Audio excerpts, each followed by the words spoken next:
Сайн байцгаана уу? Подкаст тавчлалын шинэ дугаарт тавтай морил. Бид бүгд Илон Маскын талаар ярих дуртай. Түүний ангараг гарагийн клончлол, робот айран бүтээх, мөн дэлхийг хязгааргүй эрчим хүчээр хангана гэдэл тэрээр яг л ирээдүгээс ирсэн хүн юм шиг. Илон Маск ирээдүйн 22 дугаар зуунд амьдраад байдаг. Харин бид яг одоо хэддүгээр зуунд амьдарч байна вэ?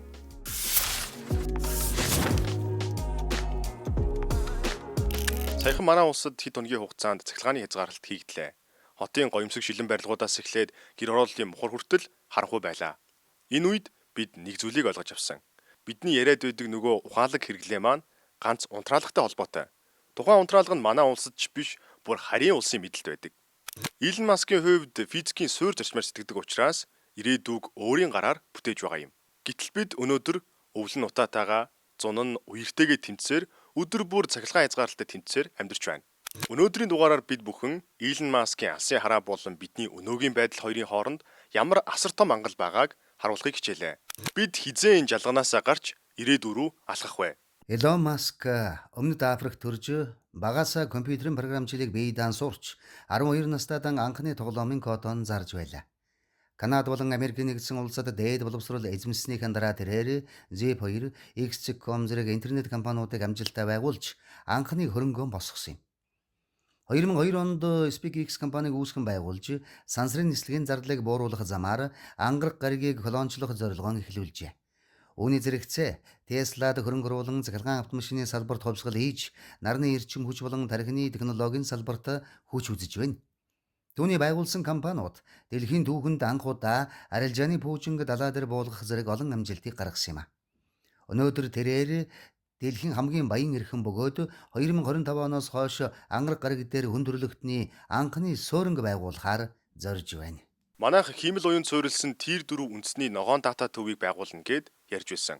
Өнгөрсөн 25 оны 2 дугаар сард гаргасан мэдээлэлээр бол шинэ 100 мод хот буюу Хүннү хотод байгуулна гэж яригдж байлаа. Ер нь хот нь бий болчихвол дата төвүүд нь байгуулагчна гэж бодож суутал Илон Маск сансарт дата төвүүдэд байрлуулна гэж ярьж байна. Яагаад гэвэл дэлхий дээр эрчим хүч үйлдвэрлэнэ гэдэг нь маш их хүнд суртал, дээрээс нь зөвшөөрөл гээд маш олон зүйлсийг дагуулдаг.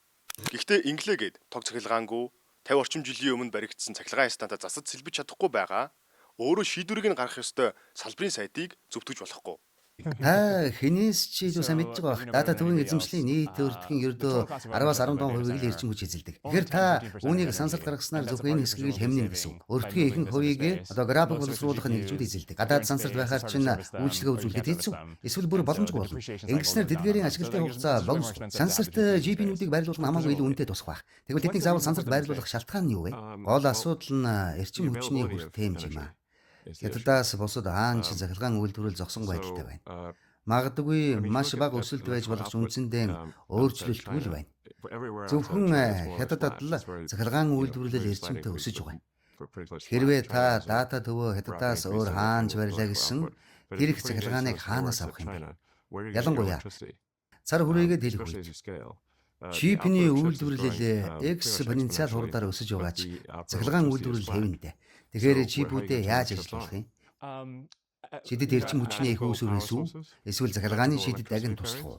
Та өөрөө нарны эрчим хүчний том дэмжигчүүд. 1 тераватт нарны эрчим хүч гаргахад 25% ашиглалтын коэффициент 4 тераваттын нарны хавтаж хэрэгтэй. Энэ нь Америкийн нэгдсэн улсын газар нутгийн ердөө 1% тэнцэх талбай. Бид 1 тераваттын дата төвтэй болсон үед технологийн өсрөнгөө хөгжлийн цэг эхэлнэ гэж үзвэл танд яг юу дутагдаад байгаа юм бэ? Та хөгжлийн цэгийнхээ хаана яваа гэж бодож байна? Та өөрөө л хэлдэ. Яг тийм. Бид хөгжлийн цэгийнхээ дунд тавьд яваач гэсэн. Бидэнд туулах зам их байгаа гэж хэлэхэд. Гэтэ Невада мужийг тэр жигт нарны хавтангаар бүргэсний дараа сансар руу гаргах төлөвлөгөөтэй байгаа мó? Невадаг нарны хавтангаар бүрхэх гэдэг маш хэцүү зүйл ээ. Та зөвшөөрөл авах хэрэгтэй болно. Тэр зөвшөөрлийг авах гэд үзэлтэй. Юу болох вэ? Тэгэхээр сансар гэдэг нь ердөө хууль эрх зүйн зохицуулалтын гарц байх нэ. Газар дээр барилга барихаас сансарт барих нь илүү хялбар гэж үү? Сансарт цар хүрээгээ тэлэх нь газар дээр тэлхээс хамаагүй хялбар. Мөн сансарт нарны хавтангийн үр ашиг дэлхий дээрхээс 5 дахин илүү байхаас гадна батарей шаардлагагүй.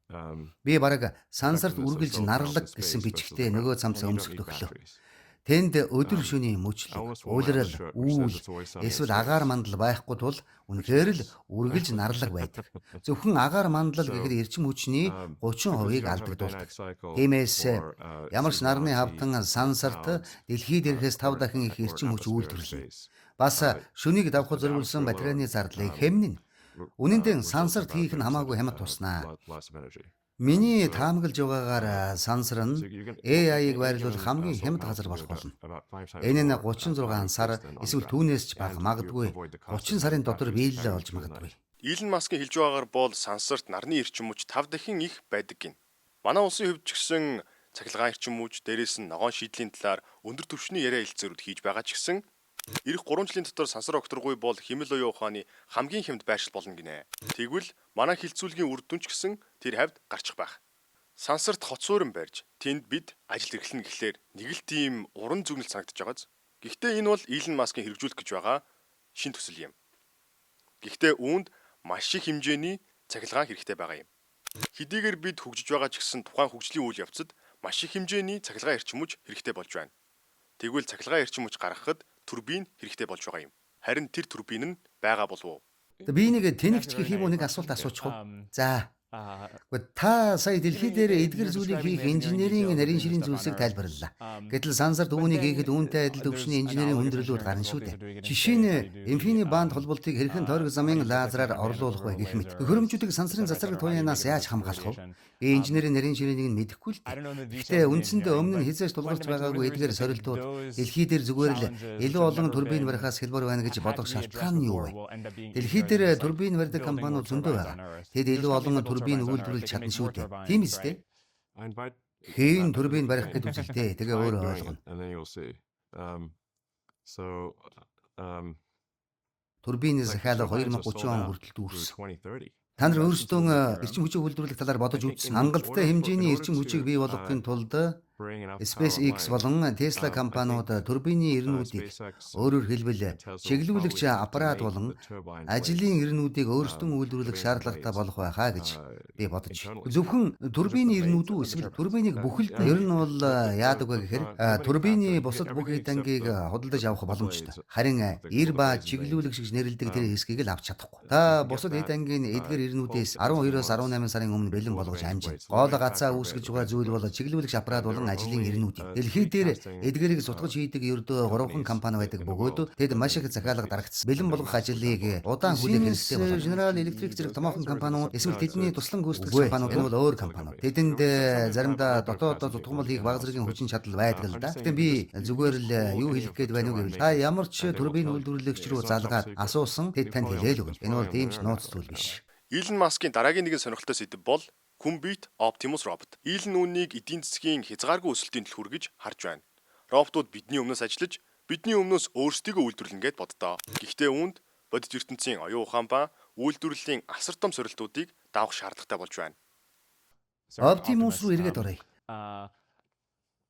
Үйлдвэрлэлийн зорилт болон бусад зүйлсийг авч үзвэл таны компаниуд Америкийн техник технологийн үйлдвэрлэлийг нуруундаа үүрч ирлээ.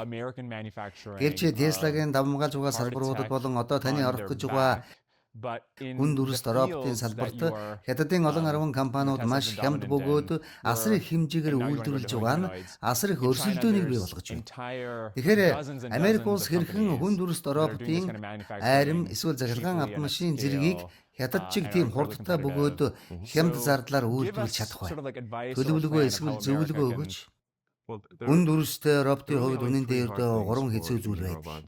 Энэ нь бодит ертөнцийг таны мэдэх ийм л оюун ухаан, роботын гар болон үйлдвэрлэлийн цар хүрээ юм аа.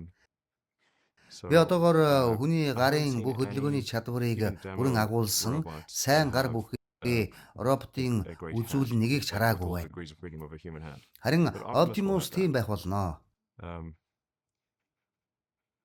Optimus тийм гар байгаа. Үүнд яаж хүрэх вэ? Энэ нь зүгээр л хөдөлгөөрөө эргүүлэх хүчний нягтлалаас хамаарах. Үүнд тулгарч байгаа техник хангамжийн бөглөөс нь яг юу вэ? Тусгаалгын захиалгаар идэвхжүүлэгчүүд зохион бүтээх ёстой. Үндсэндээ хөдөлгөөр, араа, хүчний электроник, удирдлага, мэдрэгч гэдэл бүгдийг нь физикийн суурь зарчмаас эхлэн шинээр зохион бүтээх шаардлагатай болсон. Үүнд зориулсан бэлэн нийлүүлэлтийн сүлжээ гэж байхгүй. Тэгэхээр та эдгээрийг олноор нь үйлдвэрлэж чадна гэж юу? Тийм ээ. Роботын маневрлах чадварын хувьд гараас өөр хэцүү зүйл байгаа юу? Гарны асуудлыг шийдчихвэл бусд нь гайгүй гэсэн үг үү? Цахилгаан механик талаас нь авч үзвэл гар нь бусад бүх зүйлийг нийлүүлснээс ч илүү хэцүү. Хүний гар гэдэг үнэхээр гайхалтай бүтээл болох нь харагддаг. Гэхдээ танд бас бодит ертөнцийн оюун ухаан хэрэгтэй. Tesla-гийн автомашин зориулан хөгжүүлсэн ийм л оюун ухаан роботод маш сайн тохирно. Энэ нь үндсэндээ харааны оролт дээр суурилдаг. Машин илүү олон камераар харахаас гадна тохиолдлын дууг сонсож, инерцийн хэмжилтийг GPS дохио болон бусад олон төрлийн өгөгдлийг хүлээн авдаг. Тэдгээрийг видеото нэгтгэн удирдлагын тушаал болгон гаргадаг. Жишээ нь таны Tesla секундэд 1.5 видео оролт авч секундэд 2 GB удирдлагын гаралт гаргаж байна. Видео нь 36 Гц, удирдлагын давтамж нь 18 Гц-ээр ажилладаг. Залуусаа, технологийн хөгжил биднийг хүлээхгүйгээр бидний төсөөллөөс хурдан хөгжиж байна. Илон Маск ангараг дээр хот байгуулж, Optimus роботууд бидний хүнд хүчээр хөдөлмөрөөс чөлөөлөх хязгааргүй эдийн засгийн хөгжлийг ярьж байна. Гэтэл бид яг хаана байна вэ? Өнөөдөр ч гэсэн бид эрчим хүчний хараат байдлаас салж чадахгүй байна. Нэг л унтраалга унтрахад бид 21-р зуунаас дундад зууны ирнэлүү шидэгдэж байна. Маск ирээдүг бүтээж байхад бид нөгөө л нэг төгжрөл, утаа, нэгний үгүйсгэсэн жалганы сэтгэлгээтэйгээ зуралцаар суух уу? Нэг зүйлийг санаарай. Бид ирээдүг хүлээж суугаад байж болохгүй.